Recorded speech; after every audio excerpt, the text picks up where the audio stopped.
गर्भ में पल रही संतान न किसी इंसान की थी, न किसी साधारण शक्ति की।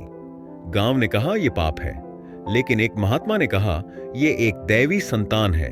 पर अब अंधकार की शक्तियां जाग उठी हैं और वो आ चुका है कालकेतु। जब गांव वालों को पता चला कि विधवा सावित्री गर्भवती है तो पूरा गांव दहल उठा। पंचायत बुलाई गई और गांव का मुखिया गरजते हुए बोला, सच सच बता, तेरा ये पाप किसका है?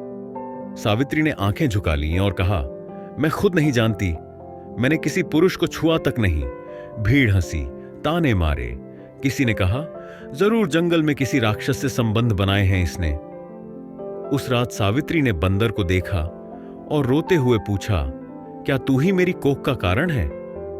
बंदर ने धीरे से उसकी गोद में सिर रखा और एक आंसू टपका।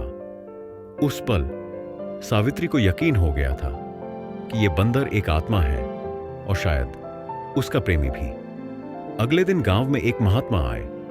उन्होंने सब कुछ सुनने के बाद सावित्री से पूछा, क्या तेरे जीवन में कोई पशु जुड़ा है? सावित्री ने हां में सिर हिलाया।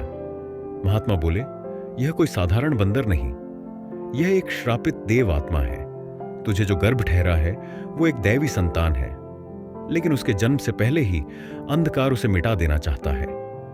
और फिर उस रात आकाश में बिजली गड़गड़ाई। सावित्री की झोपड़ी के बाहर एक काली आकृति खड़ी थी, राक्षस कालकेतु। त्रिशूल उठाए बोला, तूने जिस दैवी आत्मा से संतान पाई है वो मेरा शत्रु है। मैं उस बालक को जन्म लेने नहीं दूंगा। जैसे ही कालकेतु ने त्रिशूल फेंका, बंदर आकाश से छलांग मारकर उसके सामने आ खड़ा हुआ। उसकी आंखों से दिव्य अग्नि निकल रही थी। उसने कालकेतु को धक्का मारा और उसकी तरफ फेंका उसी का त्रिशूल।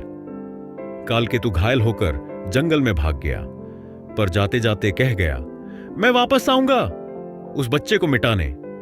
सावित्री की आंखों में डर था, लेकिन साथ ही अब एक विश्वास भी। उसने बंदर को देखा और कहा, अब तुम कभी मत जाना। बंदर धीरे धीरे दिव्य युवक में बदल गया। उसने कहा, मैं लौटूंगा जब तुम्हें या हमारे बच्चे को खतरा होगा। मैं सदा तुम्हारे साथ हूं, आत्मा बनकर। और वह स्वर्णिम प्रकाश में विलीन हो गया। सावित्री अब अकेली नहीं थी, लेकिन संकट अभी खत्म नहीं हुआ था। गर्भ का समय अब नजदीक था और कालकेतु की वापसी तय थी। क्या दैवी बालक सही सलामत जन्म लेगा या अंधकार उसे निगल जाएगा?